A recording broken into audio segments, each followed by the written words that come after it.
Good morning and welcome to the RPM International Fiscal First Quarter 2024 Earnings Conference Call. All participants will be in listen-only mode. Should you need assistance, please signal a conference specialist by pressing the star key followed by 0. After today's presentation, there will be an opportunity to ask questions. To ask a question, you may press star, then 1 on your telephone keypad. To withdraw your question, please press star, then 2. Please note this event is being recorded. I would now like to turn the conference over to Matt Schlarb, Senior Director of Investor Relations. Please go ahead. Thank you, Andrea, and welcome to RPM International's conference call for the fiscal 2024 first quarter. Today's call is being recorded. Joining today's call are Frank Sullivan, RPM's Chairman and CEO, Rusty Gordon, Vice President and Chief Financial Officer, and Michael LaRoche, Vice President, Controller, and Chief Accounting Officer. This call is also being webcast and can be accessed live or replayed on the RPM website at www.rpminc.com. Comments made on this call may include forward-looking statements based on current expectations that involve risks and uncertainties, which could cause actual results to be materially different. For more information on these risks and uncertainties, please review RPM's reports filed with the SEC. During this conference call, references may be made to non-GAAP financial measures. To assist you in understanding these non-GAAP terms, RPM has posted reconciliations to the most directly comparable GAAP financial measures on the RPM website. Also, please note that our comments will be on an as-adjusted basis, and all comparisons are to the first quarter of fiscal 2023, unless otherwise indicated. We have provided a supplemental slide presentation to support our comments on this call. It can be accessed in the presentation and webcast section of the RPM website at www.rpminc.com. Additionally, as we discussed on our most recent earnings call, certain businesses in Asia Pacific that were previously part of the Construction Products Group are now being managed and reported under the Performance Coatings Group effective June 1st, 2023. As a result, all references to CPG and PCG today reflect the updated structure. The recast businesses generate approximately $100 million in annual sales, and this change has no impact on consolidated results. At this time, I would like to turn the call over to Frank. Thank you, Matt, and thank you to everyone for joining us on our call today. I'll begin today's call with an overview of our first quarter performance, and then I'll turn the call over to Mike LaRoche to discuss financials in more detail. Then Matt Schlarb will provide an update on one of our businesses, and then Rusty Gordon, our CFO, will cover our outlook for the next quarter and the balance of fiscal 24. At the conclusion of the prepared remarks, we'll be pleased to answer your questions. Beginning on slide 3 of our investor deck, our associates are, to put it simply, executing at a very high level. We generated 4.1% sales growth in what can be best described as a mixed economic environment, resulting in record first quarter sales. Driven by the continued execution of our MAP 2025 initiatives, we expanded margins and grew adjusted EBIT by 12.3% to an all-time quarterly record. These results represent the 7th consecutive quarter of record sales and adjusted EBIT. Importantly, we remain focused on converting this profitability into cash flow, and this focus resulted in $359.2 million of cash generated from our operating activities during the quarter, which is an all-time record. Moving to slide 4, sales were driven by pricing mainly from the wraparound effect of increases implemented in fiscal 2023 and strong unit volume growth in our Construction Products Group. Our CPG was our fastest growing segment as the team there leveraged its strategic focus on repair and maintenance and differentiated turnkey service model. As we've highlighted in the past, several of our businesses in our Performance Coatings Group and Construction Products Group have positioned themselves to benefit from spending on infrastructure and reshoring capital projects, which continued during the quarter. The successful execution of our MAP 2025 initiatives led to margin expansion during the quarter, particularly in businesses where volumes grew, as we were able to more fully leverage the structural efficiency improvements that we put into place. MAP 2025 is a key driver in growing adjusted EBIT to an all-time record of $309 million. As I mentioned, this growth is in addition to strong results in the prior year, and our two-year stacked sales and adjusted EBIT growth rates were 22% and 49% respectively. MAP 2025 initiatives are also contributing to structural improvements in working capital. Through improved coordination between sales operations, procurement, and R&D, as well as being a more data-driven decision-making organization, we have become more agile with more efficient inventory processes. This contributed to strong cash flow conversion during the quarter. And while we still have significant work to do in improving in this area, I'm proud of the progress we are making on a sustainable basis. Looking at sales by geography on slide 5, sales growth was strongest in Africa, the Middle East, and Latin America, driven by continued spending on infrastructure projects in these emerging markets. This growth is in addition to strong prior year results when sales in these regions were up double digits. Europe is expanding for the first time in over a year. While economic growth in the region remains subdued, our teams captured growth opportunities and are leveraging MAP 2025 initiatives to expand margins. While on the surface sales growth in North America may appear moderate, it is important to keep in mind that in the prior year, revenues increased in North America nearly 23%. The two-year stack growth rate in North America is 26.1%. Overall, RPM has begun our fiscal year with positive momentum, and our teams are executing at a high level on the things that we can control. We remain focused on executing our MAP 2025 program, leveraging our competitive strengths to capture growth opportunities, and bringing new products to market to continue growing throughout the fiscal year. I'd now like to turn the call over to Mike LaRoche to cover our financial results in more detail.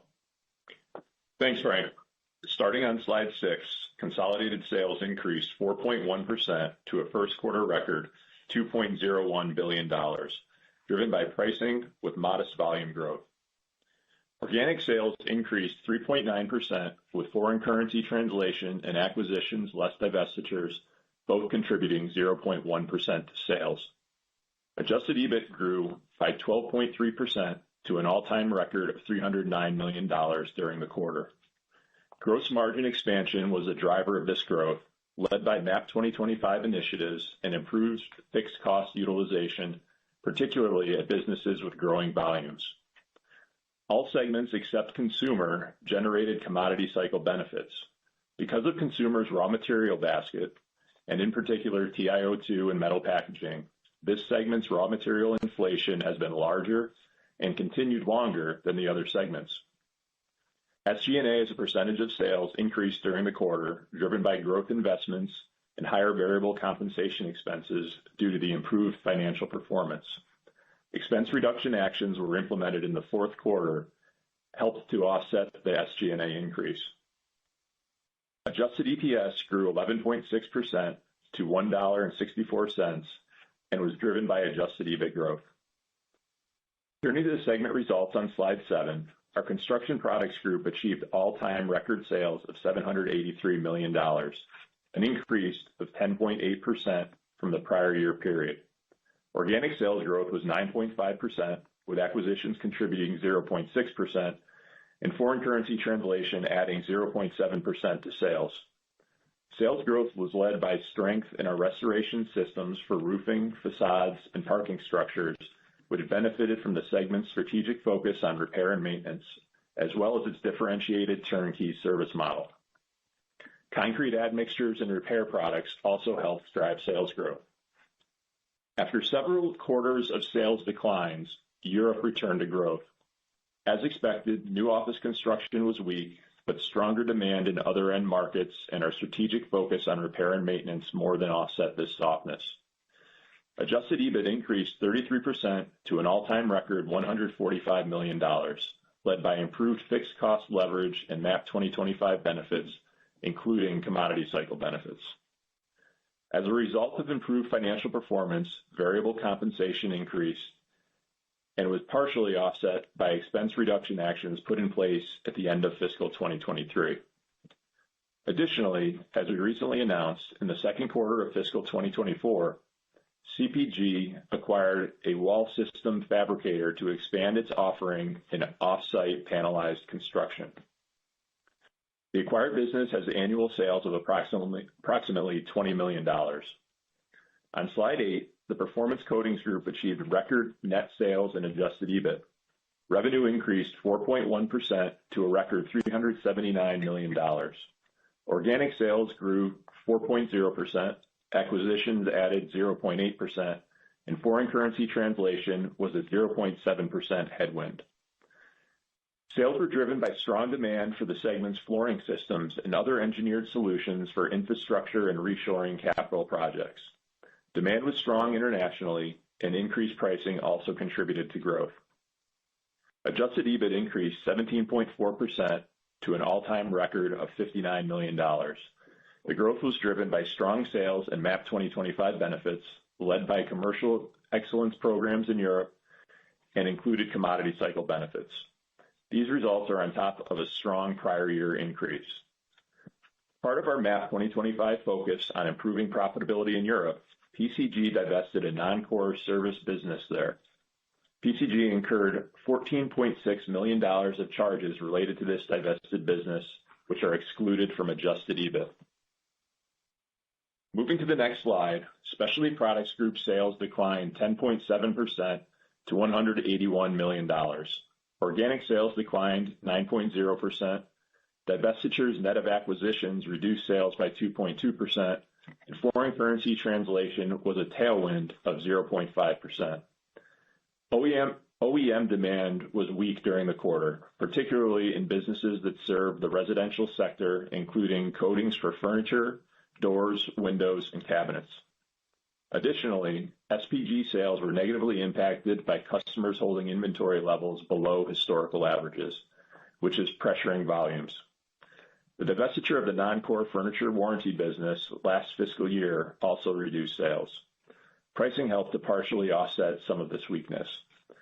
SPG adjusted EBIT declined 39.6% to $18 million. The sales decline, product mix, and unfavorable fixed cost leverage drove the decline.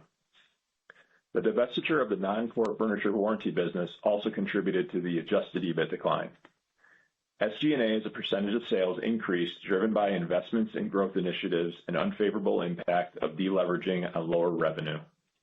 Expense reduction actions implemented at SPG in Q4 helped to offset this.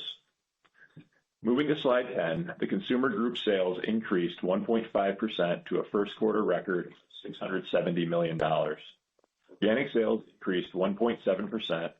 Foreign currency translation was a headwind of 0.2%, and there was no impact from acquisitions.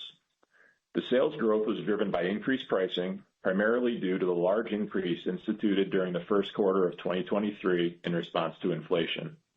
Inflation, although less of a headwind, still persisted for the consumer segment in the first quarter. As a reminder, consumer faced a challenging prior year comparison as sales surged 22.5% in the first quarter of 2023 when it began restocking retailers after raw material availability improved. Volumes declined moderately, driven by reduced customer takeaway and certain customers holding inventory levels below historical averages. Share gains helped to partially offset these volume pressures. Adjusted EBIT increased 3.5% to $121 million, driven by MAP 2025 benefits and the sales increase.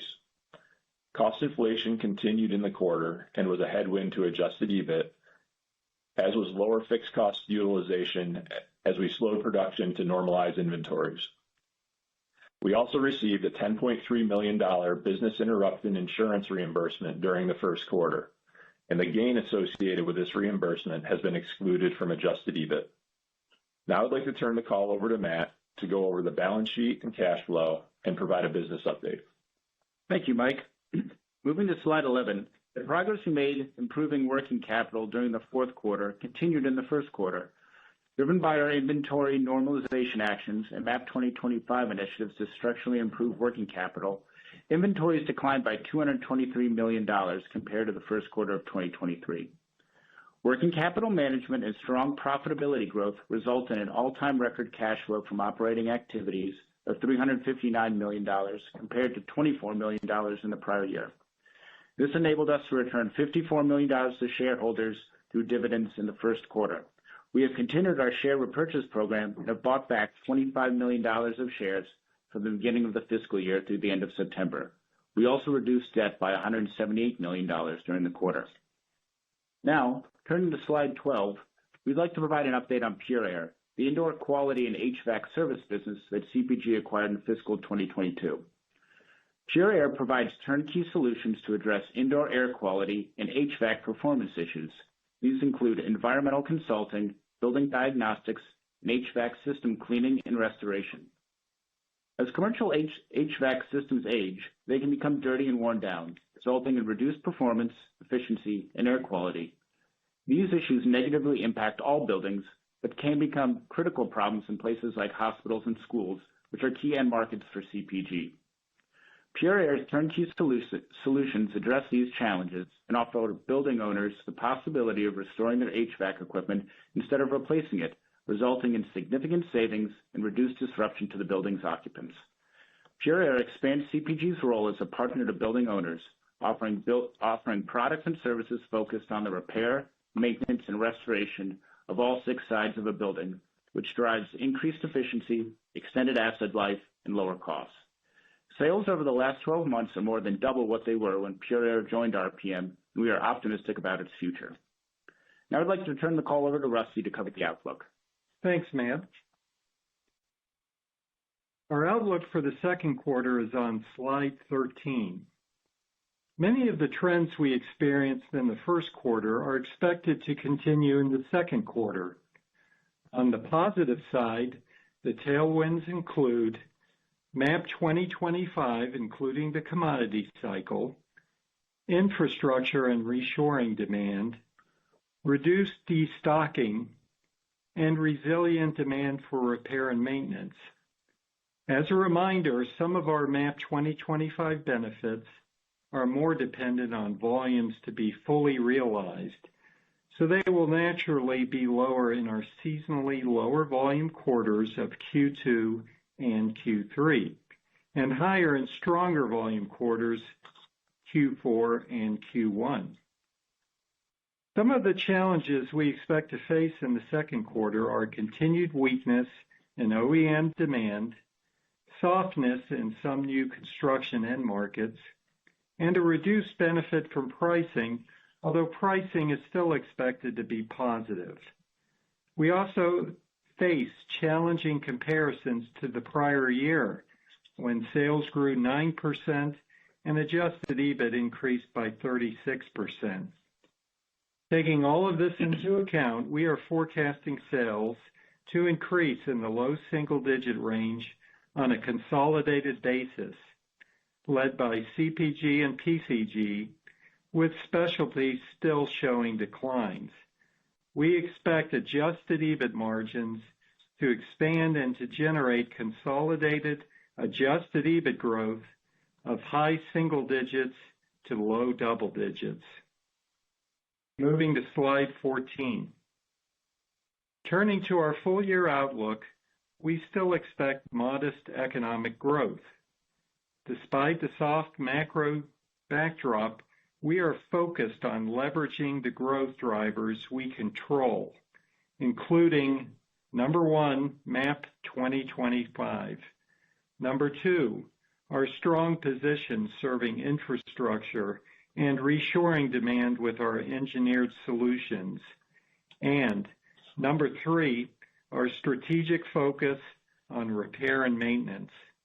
We also continue to expect to benefit from reduced inflation, reduced destocking, and easier comparison in the second half of the year. As was the case last quarter, we anticipate weakness in certain new construction markets throughout the year and weakness in OEM demand, at least in the first half of the year. Our current outlook for 2024 on a consolidated basis remains unchanged. Sales are expected to increase in the mid-single-digit range, with adjusted EBIT growing in the low double-digit to mid-teen range. This concludes our prepared remarks. We are now pleased to answer your questions. We will now begin the question and answer session. To ask a question, you may press star, then one on your telephone keypad. If you are using a speakerphone, please pick up your handset before pressing the keys. To withdraw your question, please press star, then two. Once again, that was star, then one to ask a question, and at this time, we will pause momentarily to assemble the roster.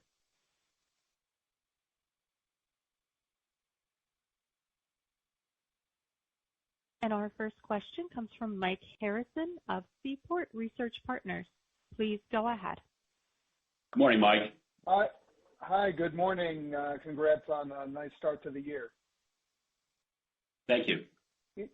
It seems like the construction business was pretty strong across the board.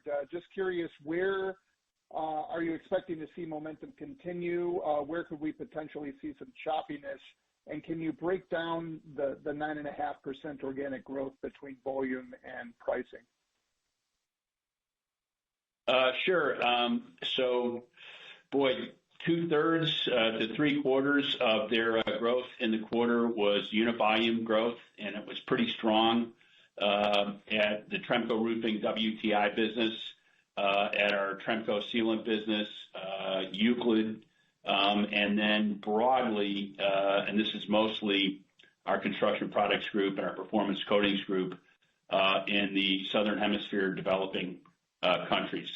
And so real good strength there. In many instances, we're bucking trends. As we talked about in the past, we've had a real focused effort on investing in growth initiatives, and one of the real stars this year is something that in this quarter that Matt talked about, which is Pure Air, which is finally gaining some traction after its first year, which we got off to a slow start. Had to integrate it into WTI and into our roofing sales force, and it's going very well. So that's one example of some of the very specific initiatives that we're investing in that's starting to pay off. That's, I think, allowing us to buck some of the trends in the construction markets. Right. And then over on the specialty business, you mentioned that you're seeing weak demand from OEM customers, and it seems like that's going to continue into the November quarter. But any thoughts on what that business looks like once it stabilizes? Maybe talk a little bit about your longer-term growth and margin expectations for that specialty segment. Sure. So the biggest impact there is housing. We do a lot of wood stains and finishes into furniture, into windows and doors, kitchen cabinets. And so notwithstanding the inventory mismatch for demand, particularly in this higher interest rate environment, the North American housing market, U.S. housing market is weak and continues to be weak, and that's hurt us. Some other categories that they have been strong in, including manufactured housing and/or RVs, and those are weak after the post-COVID bump. All that notwithstanding, we have some very targeted initiatives in our top coat adjuvant business. There's some patented products there that allow for a significant reduction in the use of herbicides and pesticides. We believe in the long-term benefit of that business, and we're investing in that. We're investing in an expanding MRO channel for our Legend Brands business that should take out some of the storm-related cyclicality. Those are just a few examples. And the one thing that the lower volume is hiding is some significant MAP 2025 improvements in our Specialty Products Group. But as Rusty highlighted, most of these improvements are on the manufacturing floor and/or cost price mix items, and with improved conversion cost, better handle on mix, those benefits only show up when we sell something. And so the lower volume is hiding I think the good efforts in our Specialty Products Group folks have made, along with the rest of RPM, in executing on the MAP 25 initiative. All right. Thank you very much. Thanks, Mike. The next question comes from Ghansham Panjabi of Baird. Please go ahead. Morning, Ghansham. Morning, Frank. Good morning, everybody. Thanks for fitting me in. I guess as a follow-up to the last question on, construction and the margin improvement that you saw there, Frank, you highlighted several factors, fixed cost improvement, raw materials, MAP savings, et cetera. How would you have us think about those dynamics from a stack rank standpoint in terms of the margin bridge year over year?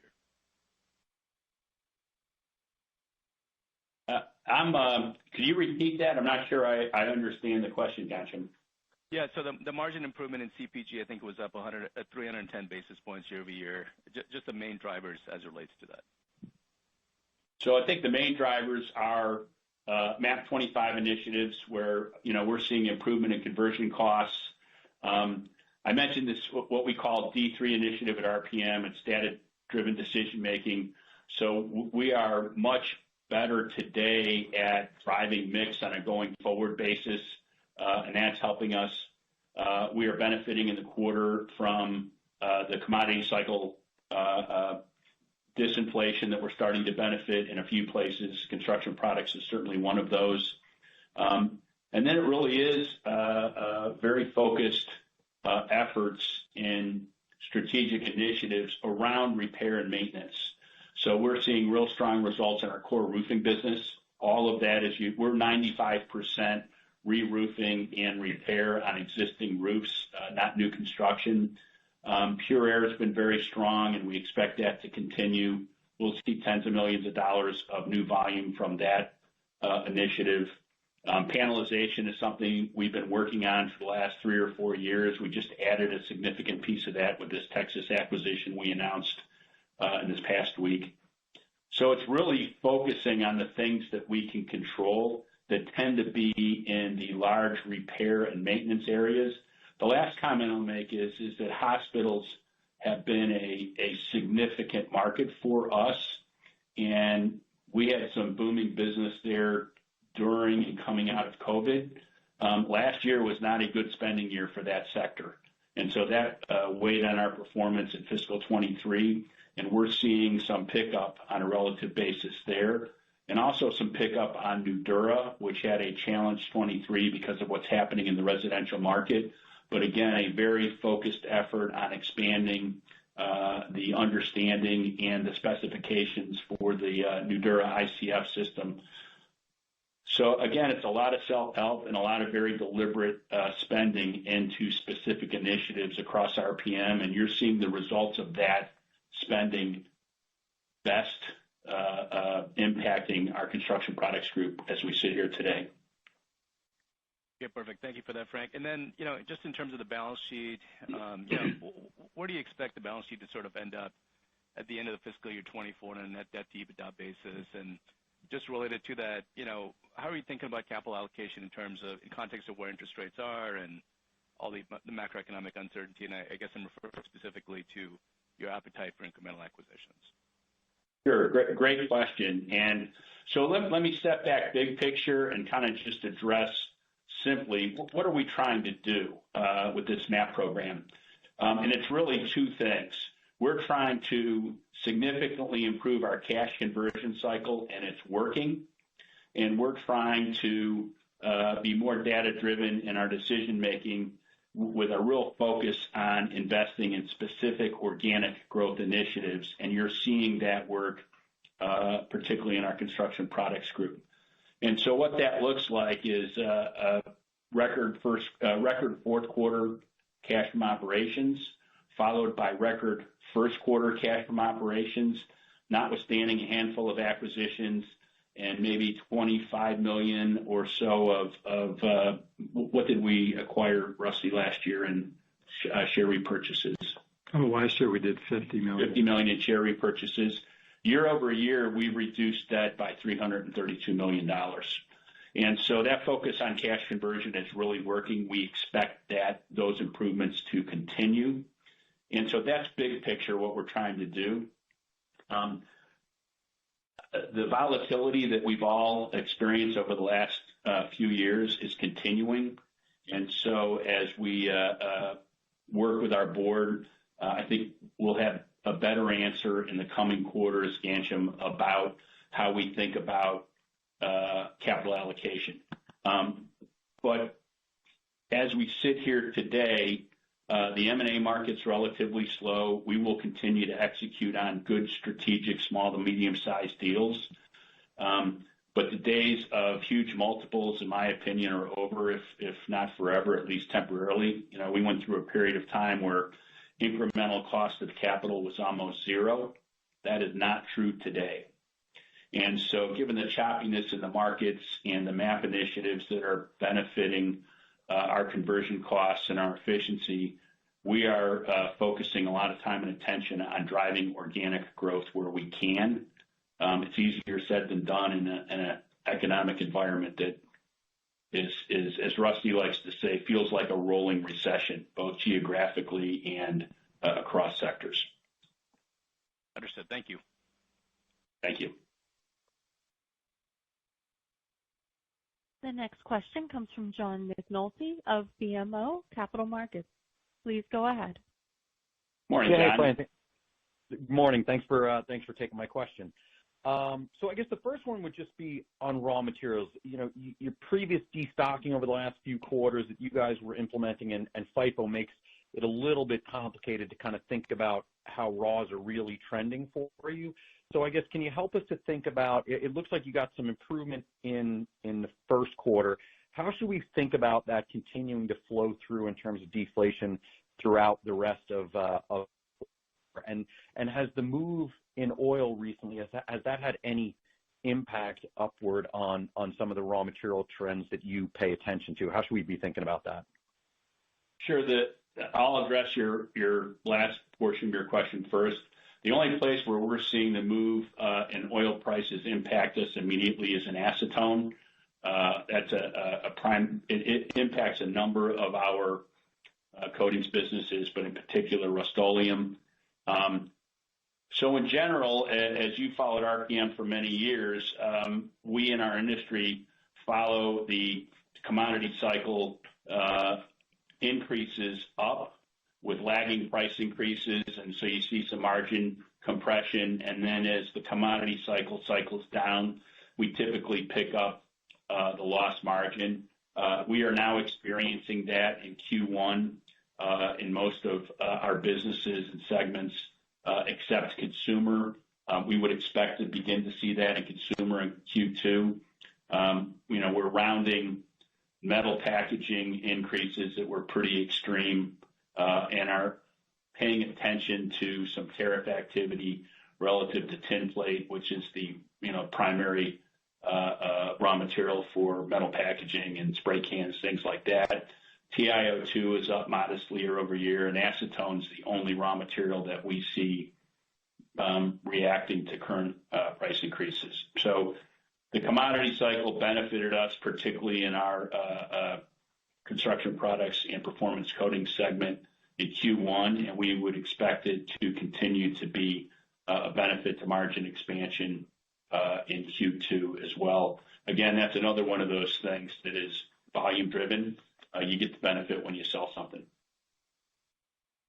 Got it. Okay. No, fair enough. And then maybe just on the consumer segment. So you spoke to, it sounds like some of your customers are drawing down inventory kind of below normal levels. I guess, can you help us to think about if that's largely played out at this point, or if there's still a disconnect in terms of the point of sales and what you're seeing in terms of pull? And then I guess maybe as an add-on to that, you mentioned some share gains. I guess, can you speak to those as well? Sure. So our consumer segment is continuing to perform, I think, at a good level. I think most of the inventory adjustments are behind us. They were certainly significant in the last year. I will tell you, in terms of consumer takeaway, while it is improved, meaning less negative, it still trends across different product categories and different channels in the kind of low to mid negative range, which is a slight improvement from what we experienced in the second half of last year, which was kind of solidly mid to upper single digit negative consumer takeaway. Some of that's hangover from the COVID bump. As we had communicated in the past, we had lost some share to major big box account. Some of that was related to our own supply challenges. Our supply challenges are over. Our fill rates are back to solid numbers. Through the MAP initiative, we have created, through efficiencies, 40 or 50 million units of volume. And so we're in really good shape today there. And, product gains have been with our Universal, we're picking up share in new accounts, and that's going really well. The Rust-Oleum 5-in-1 spray is showing some incremental gains, and I say incremental. Any positive numbers in the face of slightly negative consumer takeaway look good. We've got some new product introductions at DAP, a 2-component spray foam in 1 can that's being introduced really well, as well as a textured spray that's being well received. So new product introductions are going well, and we actually experienced, because of the new product introductions, some positive unit volume growth in the quarter at DAP. And so that's kind of the broad overview of what's happening in consumer. Got it. Thanks very much for the color. Sure. Thanks, John. The next question comes from Stephen Byrne of Bank of America Securities. Please go ahead. Morning, Steve. Morning, Frank. I've got a question for you on CPG. Do you have a view as to how much of the revenue in that segment is generated from service versus selling materials? And that could be a complicated question given some turnkey projects. But I ask about this service component because it seems as if it's something that you're expanding into. This pure air model seems to be service, and your restoration and maintenance on roofing seems to be, there's a service revenue component. And just wondering if you had an estimate on that, and maybe more importantly, would you see that model potentially expanding into other areas of service, such as cleaning or water treatment, something beyond the air quality inside the building? Sure. So great question. And in general, our Construction Products Group revenues are about 30%, maybe slightly higher, 30% service revenues, with roughly 70% driven by product sales.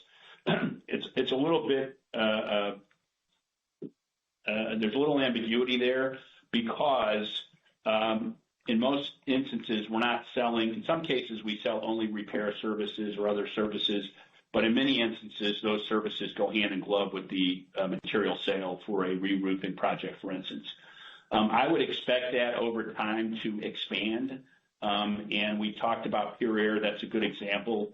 That addresses right at indoor air quality, and we have been asked for many, many years as we're on the roof with our WTI services group and addressing issues on the roof, and not just roofing materials, but rooftop safety in terms of the work that Tremco does with Fibergrate in terms of railings and walkways.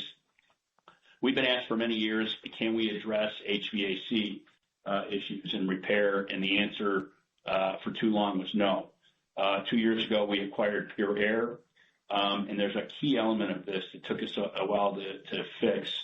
And that is a service business whereby we do an assessment of existing HVAC systems and then have really good capabilities to clean, disinfect, and repair components.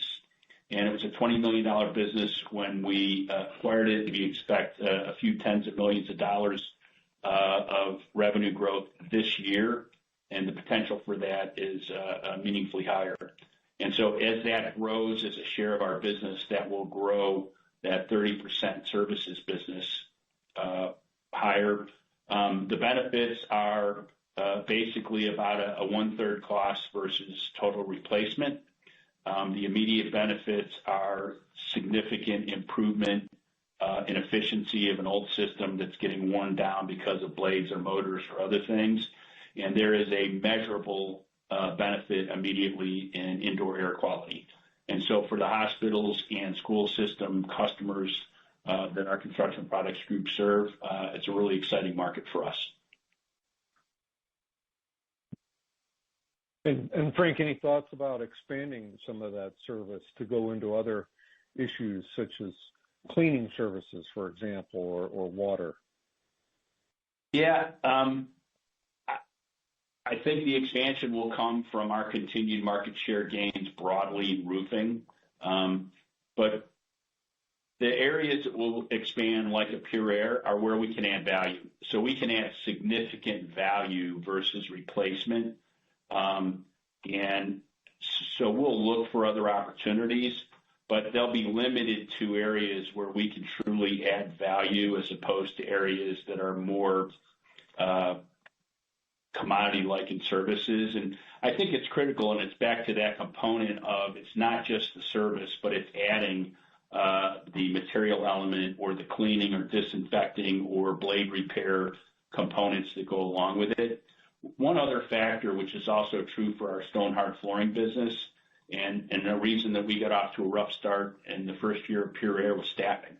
I think anybody that is doing any work in residential or commercial or industrial construction, workforce issues are significant. We have solved that issue with Pure Air with our WTI roofing workforce. We have a great collection of installers with our Stonehard business. And so that certainty of having our people on the job, on time, staying on the job to get it done in this environment is also getting us a competitive advantage in the roofing and the HVAC restoration and in the industrial flooring markets. Okay, thank you, Frank. And one quick one on Nudura. Do you see the value proposition of that product to be more in, its insulation value, thus either cold or hot climates, or more for its hurricane, tornado protective value? And how are you marketing that product based on those two value propositions? So the simple answer to that is yes. It's one of the most energy efficient building systems for residential and commercial structures on the market today. It's got its unique characteristics that we continue to have to educate people on, but it's also one of the most durable residential and commercial structures today. So, for instance, we got approval for Nudura specifications for schools in Kentucky, and that was in part a direct result of a terrible experience they had with a tornado a few years ago. The durability of Nudura in hurricanes is also becoming well known. And so it's a combination of the energy efficiency for people that are looking for net zero buildings. We completed the first net zero school in Kentucky a year ago. It's not just the Nudura piece, it's other building components, but so we can deliver that and the durability in the face of expectations for more climate-driven weather events. Thank you. The next question comes from Josh Spector of UBS. Please go ahead. Morning, Josh. Hey, good morning, Frank. So thanks for taking my question. I wanted to ask on group pricing overall, and maybe if you could drill into the segments a little bit more beyond construction. I guess based on what you've given, I mean, it seems like price was up 3.5-ish%. Our math at least is on a stack versus a few years ago. second half last year, you were tracking about 30% pricing, multi-year stack. This quarter implies maybe about mid-20s. I'm not sure if those numbers are right with your thinking that there has been a step down sequentially or not, and just curious how you think pricing would trend in the various segments based on that information through the rest of the year. Sure. And we don't provide that detail by segment, but on a consolidated basis, we're in a 3.5% range. So, across our businesses, you're seeing price impact in the quarter that might be as low as 1.5% and might be as high as 5%, depending. And it's really not by segment; it's by product line, and really driven by raw material issues. But on a consolidated basis, we were about 3.5% price in the quarter. Okay, thanks. I mean, I guess the crux of my question more is there any sequential step down in pricing in any of the segments, or is that math maybe incorrect? No, I think that's correct. I mean, again, we've been fighting, and it's not unique to us, our whole industry, for that matter, most manufacturing, a commodity cycle that's bigger than any of us have ever seen. Over a 2-year period, we saw more than $500 million in raw material price impacts in our consumer business. And so it took us a long time to get on top of that. And I can tell you the other aspect of it, and this is something that I said in the spring of 22, and we were early. We were starting to see inflation throughout our whole P&L. And so we've seen inflation which continues while raw material inflation is abating and our related price increases are stepping down, and you can see that with the data I just gave you this quarter. Labor is still an issue. Items like insurance are a meaningful issue in terms of higher inflation. And so inflation still exists in a number of factors, and inflation still exists because of interest rates in the housing market. And I think that's part of the challenges that we're seeing, particularly in our specialty products group. So I guess, sorry, to clarify one more time. So sequentially, when you're talking about inflation still persisting, are your pricing moving up sequentially, down sequentially, or holding sequentially in terms of how you're thinking about this quarter and your outlook? So in the quarter, year over year, we're up 1%. In which quarter? This quarter. Oh, the second quarter? Yeah, we're going to lap some anniversaries of selling price increases, Josh. So, yeah, we would expect marginal decrease in that 3.5% price effect. But it's, again, there's a few areas where we've had price increases where it was just necessary to get them that are a little outside of cycle. But we are seeing the impact of price sequentially step down. And so I can't give you the numbers for future quarters other than in this quarter, price increases accounted for about 3.5%. And we would expect that to sequentially slowly bleed out in the next couple of quarters. And the things that we're paying attention to are odd-off ones, again, relative to oil prices and their impact in other areas. Tin plate relative to tariff activity that's being pushed in Congress. So there are a couple areas that we're paying attention to, but nothing that's impacting additional price increases today. Okay, thank you.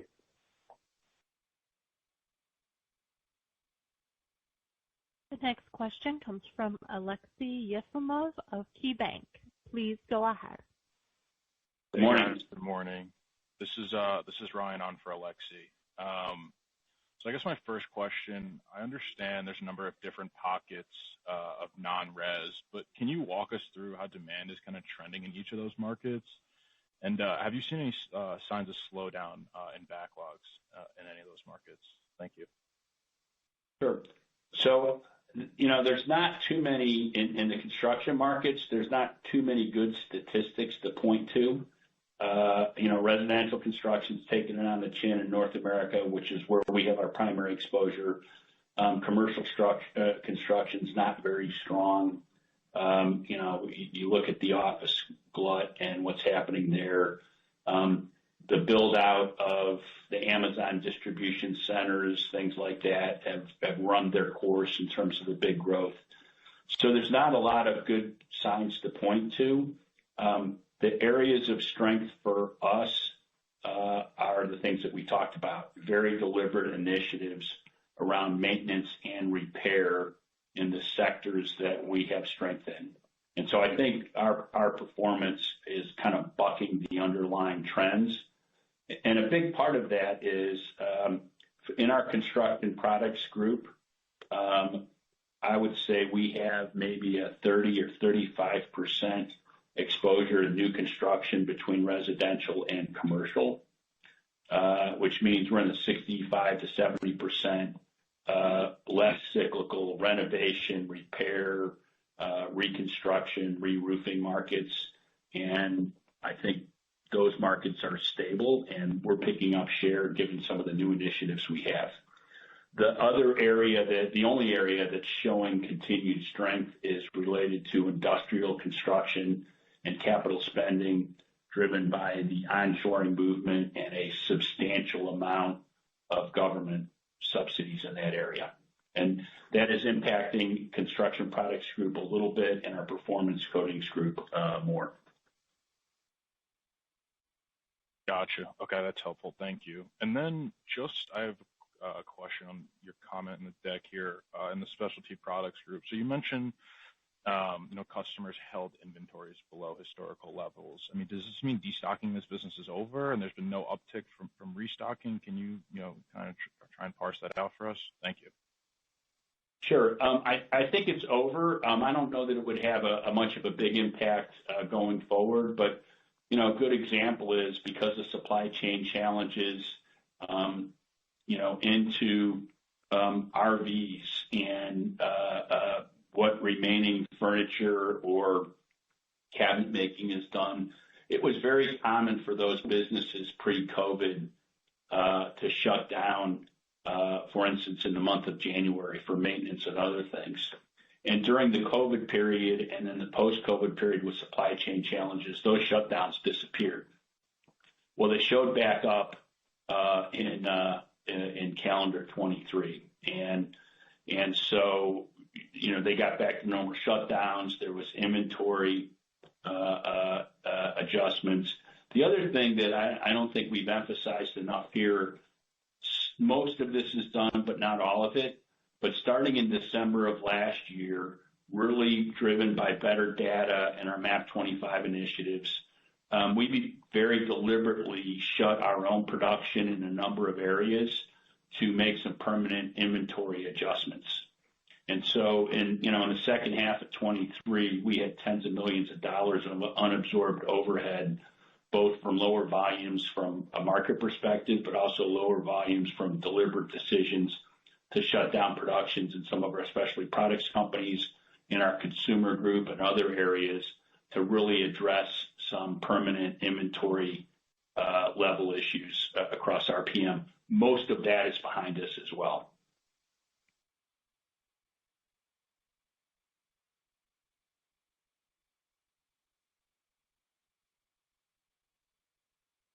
The next question comes from David Huang of Deutsche Bank.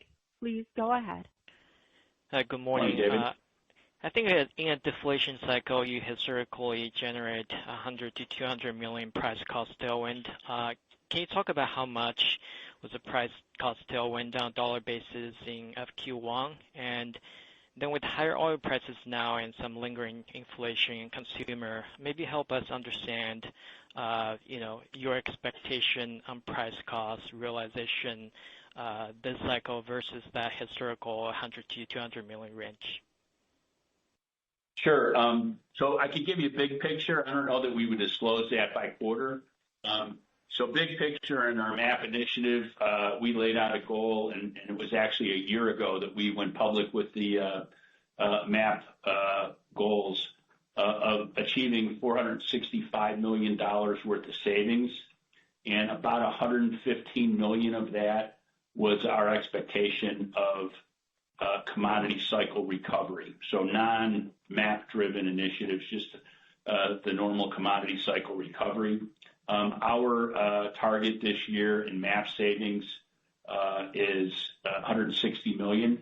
I would venture that half of that's going to be commodity rate cycle recovery. Depending on our dynamics and looking at the past, it's possible that we would exceed that $115 million. But again, time will tell as the pending quarters results happen. Got it. And then on SG&A, first, can you talk about the investments you're making? And if demand gets worse from here, how much can you pare back from those spendings? And then can you also quantify the year-over-year headwind on incentive comp on a full-year basis? Sure. I'll let Rusty address the incentive comp issue. And some of it's a truly incentive comp, which is higher based on higher results and better mix, and some of it's continued inflation in wages and salaries. Sure. Yeah, in terms of the SG&A for the quarter, David, there was a few areas of compensation. One, obviously, is commissions go up when we sell more, especially of higher margin products, which we're pushing, and you saw that on the gross margin line. Another area would be performance-related bonus accruals were up a few $1 million during the quarter. And then on, basic salary and wage inflation in SG&A, typically those have run over the long term about 3%. They're up more in the 4 to 5% range right now. So as a result of that, pay increases were probably, in the $6 or $7 million range, impacting SG&A. And to your the first part of your question, roughly 25 or 30% of the SG&A increase in Q1 was driven by focused, we call them big ideas for growth, BIG, at our businesses. And so I can give you broadly some of the things. These are just a directional. But in our construction products group, Pure Air, panelization, Nudura are getting a lot of attention and extra investment.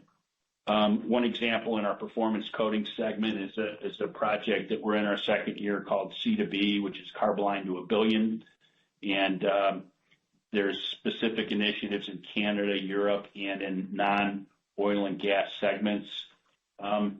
In our specialty products group, we are focused on a turnaround of our Day-Glo resin and fluorescent color business. I mentioned previously the specific investments in the Copcoat patented adjuvants, as well as the channel, MRO channel focus for Legend Brands, which is a new market for them. In consumer, we're very focused on increasing advertising and promotion around some of the new product introductions at DAP and Rust-Oleum. For the balance of the year, if we follow through with our plans, probably anywhere from 30 to 40% of SG&A increases would be associated with these specific initiatives with the intent of driving organic growth. All of these are easy to cut back, and I don't say that cavalierly. In some instances, it's hiring more salespeople or tech service people. In other areas, it's truly advertising or promotion or digital advertising. But as we sit here today, we think that's penny wise and pound foolish. And it is our specific intent to focus some of the MAP savings on these specific growth investments. And if we're successful, you'll see in the coming year some more stories like what we're talking about in our construction products group today. We expect that to continue in CPG for the balance of the year. They got good momentum in these new initiatives. And on the flip side, if we bump into the deep recession that some economists fear, there are tens of millions of dollars of SG&A that could be cut pretty quickly. Got it. Thank you. Thank you. The next question comes from Mike Sisson of Wells Fargo. Please go ahead. Morning, Mike. Hi, this is Richard on for Mike. Yeah. Hey, Richard. Hi. First question. You saw strong growth in Europe, over 9% year-over-year growth. You did divest one non-core business in performance coatings. So can you give me some color on what end markets were driving the strong growth this quarter in Europe? And should we expect margins to improve somewhat from the divested business? Yes. So I think part of the European story is Europe really was negatively impacted by recessionary elements and then the Russian war on Ukraine. And so we experienced a very challenging performance in Europe in calendar 22 and most of fiscal 23. And so some of it is we're rounding easier comparisons. The other area is that we are having a more focused effort in the MAP 25 initiatives in Europe. For instance, our MS 168 initiative, which is really driving lean manufacturing and continuous improvement disciplines across our plants. It's a very in-plant, hands-on, utilizing outside consultants process. It takes weeks. It's followed up by performance audits on a 90-day cycle. That got interrupted by COVID. And so our efforts were halted a little bit.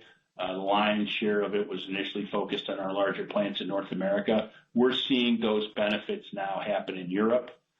We positioned Dave Denstead, who's our Performance Coatings Group president, who also had a big presence in Europe. He and his family moved this summer to Europe, and he has a senior leader oversight to help accelerate some of the opportunities to drive efficiencies more aggressively in Europe. The decision to divest a business in the UK and close some underperforming operations were part of that. And so all of that should bode favorably for growth and margin expansion in Europe quarter by quarter and over the next couple of years. Great, thanks. And just to follow up, strong EBIT margin growth on CPG as well. Is there a limit to how much additional margin improvement you can see there? Obviously, if you got into 18.5%, maybe talk about some of the specific to CPG benefits from MAP and pricing as well. Sure. I don't know that I would talk specifically about limits to EBIT margin growth in any of our businesses. We still have room to grow. But not surprising from my earlier comments, there is a trade-off in the near term between expanding margins and investing in organic growth. And, back to the big picture thing, if we simplify across RPM internally and to our investors, what we're trying to do here is significantly improve our cash conversion cycle and ramp up organic growth initiatives. And we think the economic circumstances that we're in call for that. And we're having really good progress in the cash conversion cycle improvement, and there's more to come. And we're having really good improvement on the organic growth piece in construction products. And we're hopeful that we'll see more benefits across more RPM companies in the coming year.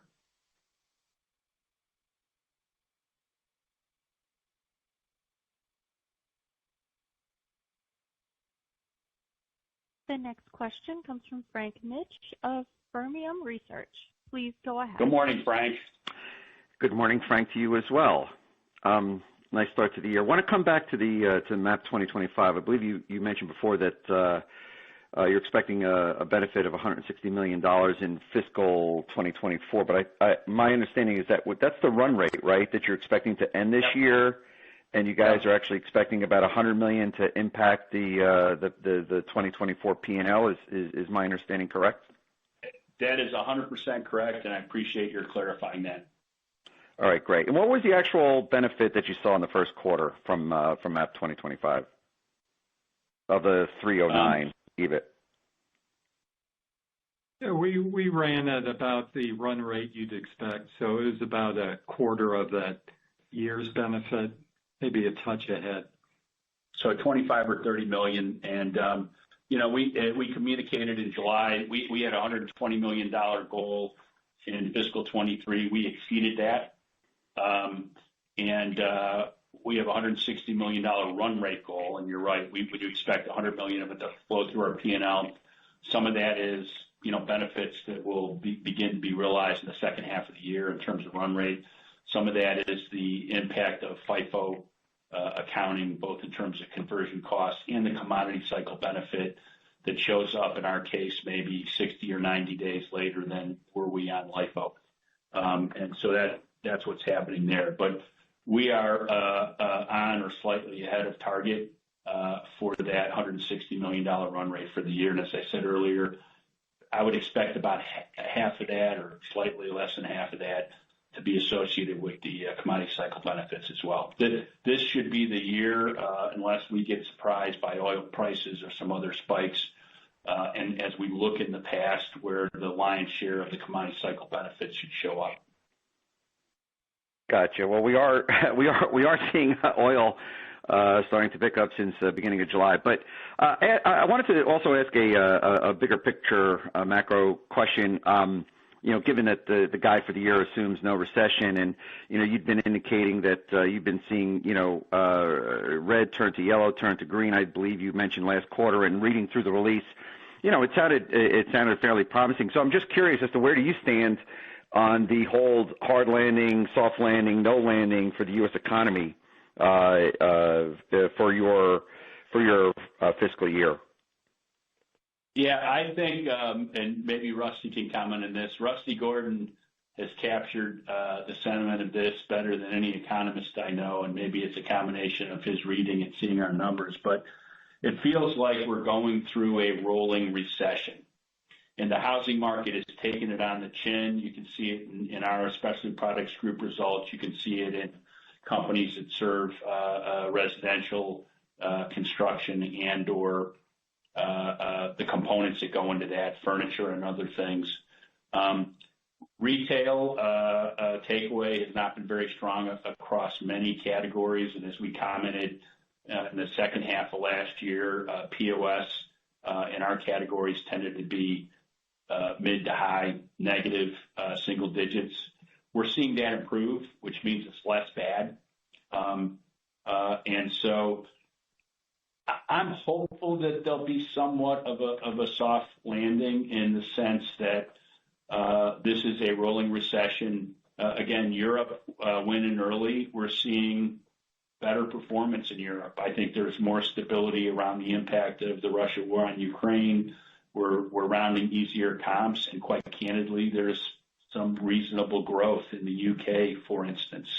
And the UK seems to be performing better than continental Europe as we sit here. And for us, that's a good thing because a little less than half of our revenues in Europe come out of the UK.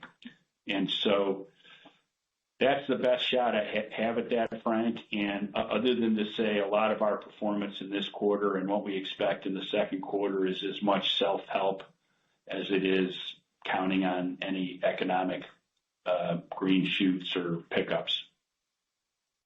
Very helpful. Thank you so much. Thank you. The next question comes from Kevin McCarthy of Vertical Research Partners. Please go ahead. Morning, Kevin. Good morning. Frank, I wanted to ask about the impact of fiscal stimulus. It seems like the infrastructure and reshoring project contributions have really gained some traction over the last couple of quarters. Can you speak to the kind of the magnitude and duration of that tailwind? Do you think it will continue to accelerate as the year progresses or flatten out? And when do you see the peak in that phenomenon? Yeah, I still think that there is a significant amount of fiscal stimulus coming. The infrastructure bill that was passed on a bipartisan basis, I think was a $1.2 trillion. I think the analysis of that, not all of it was infrastructure, but if half of it, $500 or $600 billion, was infrastructure, that's still coming. You can see that in highway construction. You can see that in the onshoring of manufacturing. You can see that in some expansions in airports. So I think as we sit here today, we see that having a pretty good runway for the next year and a half or two. And that's our best guess. It's not having any impact on residential construction and the housing market. And I think that and commercial construction as well, there's two big macro trends that are fighting each other. One is massive amounts, trillions of dollars of federal subsidies and stimulus fighting the fastest interest rate increase that this country's ever seen. And, you look at bond rates today, the cost of mortgage, the cost of rent, the cost of a lot of things that are debt-driven are continuing to go up. So those are the two macro trends, I think, that are fighting each other relative to how these things impact the economy, to your question, and impact us. But for portions of our construction products group and portions of our performance coatings group, we think there's still pretty good tailwinds there. That's a great segue to my second question. You spoke earlier on the call, Frank, about how higher interest rates, render acquisitions a bit less appealing relative to the era of free money.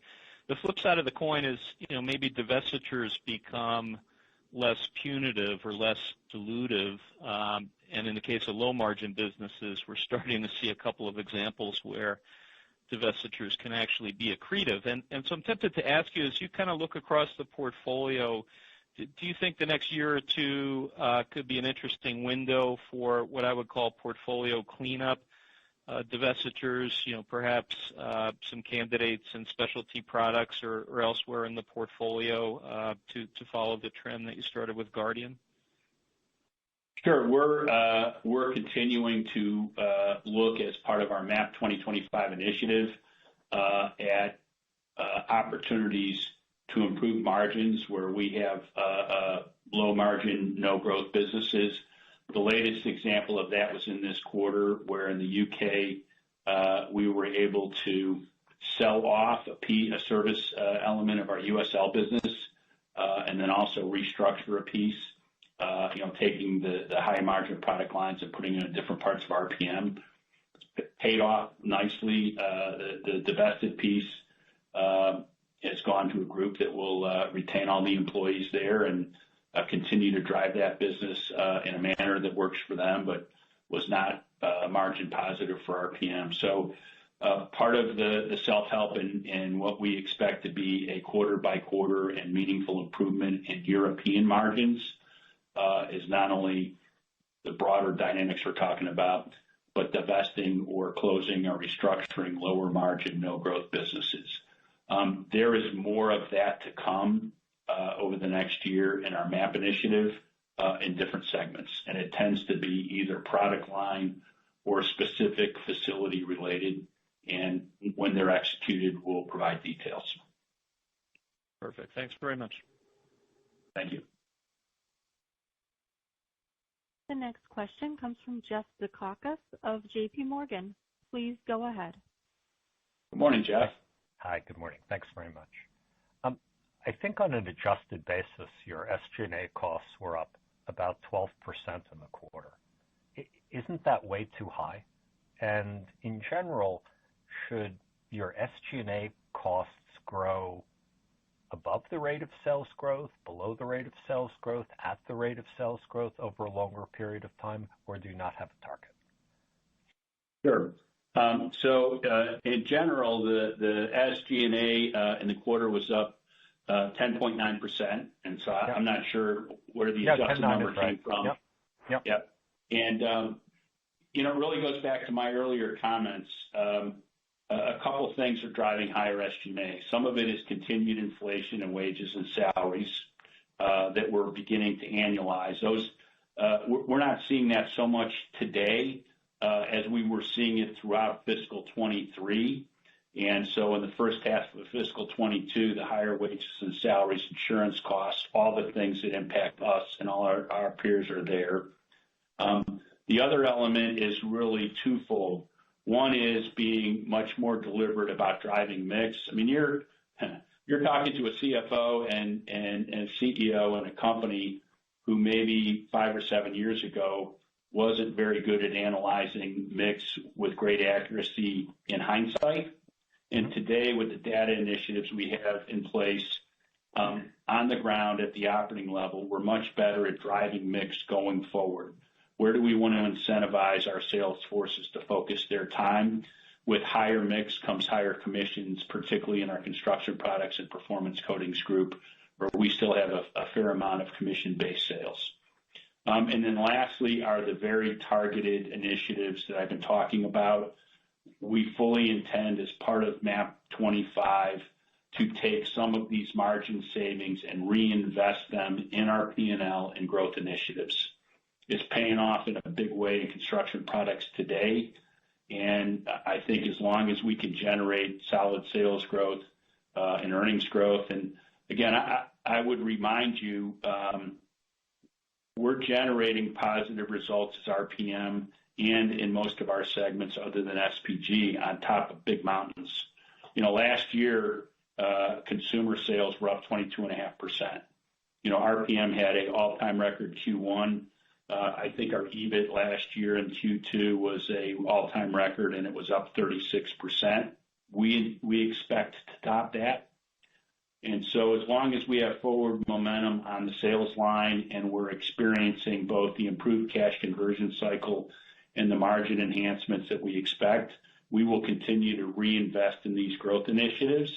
And then we have to have the discipline when, after a couple, 2 or 3 years of investing, we're not seeing the expected results, to cut back in those areas. As I mentioned earlier, Jeff, as well, we are targeting very specifically what we call BIG, Big Ideas for Growth investments, separately in an SG&A sheet. And if the economy turns sour quickly, we have already lined up the specific SG&A cuts that we could make. Okay, and then maybe a follow-up. I would just comment on that. As long as we continue to outperform quarter by quarter versus some big mountains last year, I would expect for the balance of the year for you to see SG&A rise at a level higher than sales, while at the same time you'll see gross margin and EBIT margin expansion for the year. In the long run, SG&A should grow at or below the level of sales growth. That's correct. Okay, good. All right. And then for my follow-up, sort of a two-part follow-up, should inventory levels change very much this year? You're kind of flat sequentially, but raw materials are down and demand is sort of soft. And then in construction, I think you talk about mid-single-digit growth for the second quarter, but you grew organically around 10 in the first quarter. And I get it that, the price comparisons will be a little bit harder. But, what accounts for the step down in construction growth? And, will inventories change very much from where we are? Yeah, on the inventory side, Jeff, as you know, we have MAP objectives to reduce working capital, and inventory is a major piece of that. You've seen progress this year. I think what might be a bit different as we go forward for RPM is traditionally, in the late winter time, we would build up safety stocks for the big spring orders. And I think thanks to a lot of our MAP improvements, you will not see that as pronounced going forward for RPM, because we'll be able to respond better to typical higher seasonal demand. So that's your answer on inventory. Yeah, and in general this year, I would expect a 300 basis point, maybe more improvement in working capital as a percent of sales. And you're seeing that. We had an all-time record cash flow in Q4, all-time record cash flow in Q1. Inventory improvement has been a meaningful part, and working capital improvement has been a meaningful part of that record cash flow generation along with margin expansion.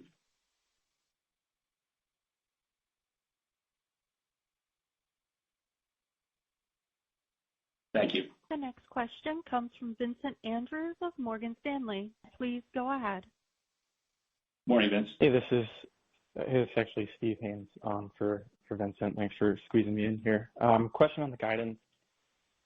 First quarter was a bit better than expected. Looks like 2Qs also kind of a bit better than expected, and your macro views don't sound, that much worse at the margin versus kind of where we were last quarter. So I guess kind of what's keeping you from being more biased towards the high end of your guidance range?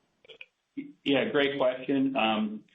The volatility we've experienced over the last 2 or 3 years is what's keeping us from being more bullish.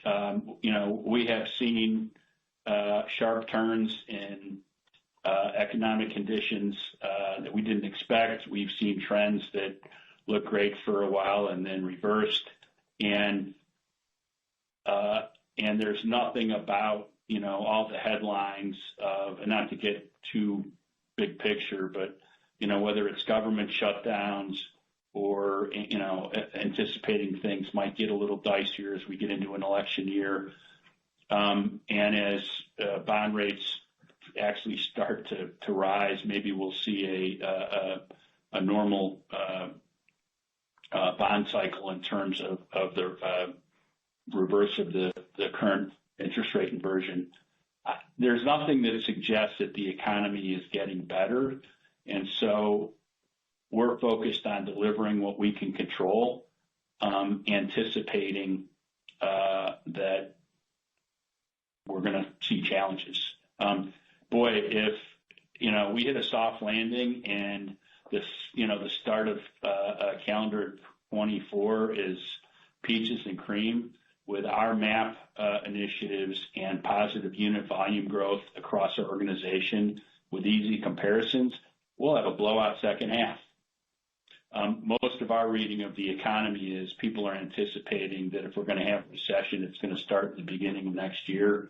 And so we don't have any confidence that the economy is getting better. We just know the things that we can positively impact are continuing to happen.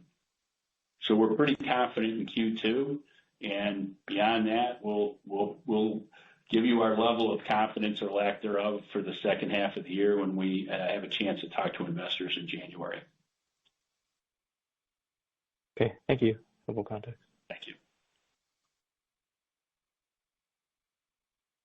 The next question comes from Arun Viswanathan of RBC Capital Markets. Please go ahead. Good morning. Yeah, good morning, Arun. Good morning, Frank. How are you? Good, thank you. Just wanted to go along those lines. I had kind of the same question as to potentially why you're not raising guidance for the full year, but also wanted to add on there, a lot of folks that we speak to are speaking about destocking and inventories coming down. You mentioned 300 basis points. But you're a little less, or a little bit more cautious on the rest of the year from a volume standpoint, no confidence that things are getting better. Is that what your customers are saying too? I mean, shouldn't they be thinking that they're more of in a coiled spring kind of situation where as soon as somebody bites, maybe they all start buying and we see a little bit better performance? What do you think is really holding them back as far as making greater commitments? And if you think that restocking is not going to be as pronounced as in the past, why is that the case? Thanks. Sure. So a couple of comments. Number one, we're hesitant to really comment much beyond what we've done, particularly in the second half. I'd point out again, I think MAP 25 and our growth initiatives are delivering because we anticipate a record level of sales and earnings in Q2, albeit somewhat modest, on top of a quarter last year where sales were up 9% and earnings were up 36%. So unlike some peers, we're not rounding easier comps or modest comps. We're rounding an all-time record second quarter, and we're going to beat it. As it relates to the broader question, I really think that interest rates are biting more people in more parts of the economy. It was the fastest rate increase in the history of the United States. And there is a lag effect of when the Fed raises rates and how it filters into, you name it, car loans, housing, rent, mortgage rates, et cetera. Now I'm playing economist, and I'm not very good at that. But, you're going to have student loans that are going to begin to have to be paid starting this month. So there's a lot of different elements out there that I think make people hesitant. The last comment I'll say, and I think we're doing a pretty good job of this, and so I look at RPM sometimes to think, what are trends? So our capital spending is really solid, and so I think most of our manufacturing customers who are doing capital spending, that's really solid, and we see that in the results of our PCG and in our construction products group to a lesser extent. On the other hand, RPM is meaningfully and sustainably improving our working capital ratios, which means we're bringing down levels of inventory. So are most of our customers, and so are most of our competitors. So those trends are continuing, and so I hopefully that answers your question. Thanks, Frank. And one quick follow-up. How much of the MAP savings are volume dependent? You mentioned a portion there. What would you quantify that as? Thanks. I would say 80 or 90% of them. They are very targeted at efficiencies in our plants, so lower conversion costs, a better cash conversion cycle. So that's all about how you get raws to the door, what you pay for them, how quickly you add value, and how quickly you get it out the door. And then even a lot of the data decision making is helping us drive a positive mix, but that's about what we sell. And so that's why I do think you'll see a nice rebound into the mid or upper teens in terms of EBIT margins in our specialty products group when the volume returns. They're doing the work, and it's having a real impact in their operations.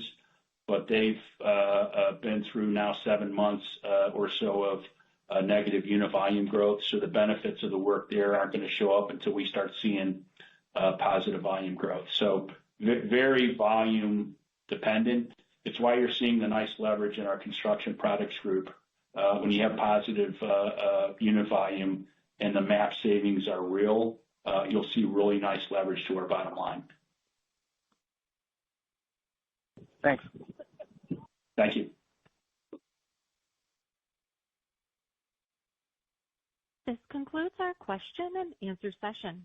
I would like to turn the conference back over to Frank Sullivan for any closing remarks. Andrea, thank you very much. 2024 started out with positive momentum, and we look forward to leveraging our strengths to build on this strong start for the rest of the fiscal year. We appreciate your joining us today and hope you will join our annual meeting of stockholders online tomorrow. It will be done virtually. It's at 1 p.m. Eastern Time, and it can be accessed through the RPM website, www.rpminc.com. At tomorrow's board meeting and our annual meeting, we will be announcing our 50th consecutive increase in cash dividends to our shareholders. And our board will be deliberating tomorrow about what that will be. I'd like to put that in perspective. If you like the power of compounding interest, you'll love the power of an annually growing cash dividend. My father, Tom, started our consistent consecutive growth in cash dividends 50 years ago in 1973. Since then, we have had a compounded annual growth rate over 15 years to our shareholders, including reinvested dividends of 15.1%.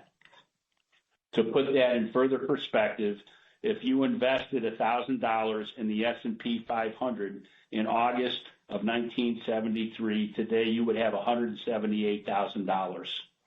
That same $1,000 invested in RPM stock in August of 1973 with reinvested dividends would deliver a $1,150,000 value today. And as far as I can tell, about a third of that value creation was driven by our annually growing dividend. It's a track record that we're very proud of. It speaks to the stability of RPM's strategy and businesses, and we're excited about the outcome of our 2025 MAP to Growth initiative, where we are focused on significantly improving our cash conversion cycle and on reigniting organic growth in most of our businesses. Thank you for your participation in our investor call today, and we hope to hear from you and to have you join us for our annual meeting of shareholders tomorrow. Thank you and have a great day.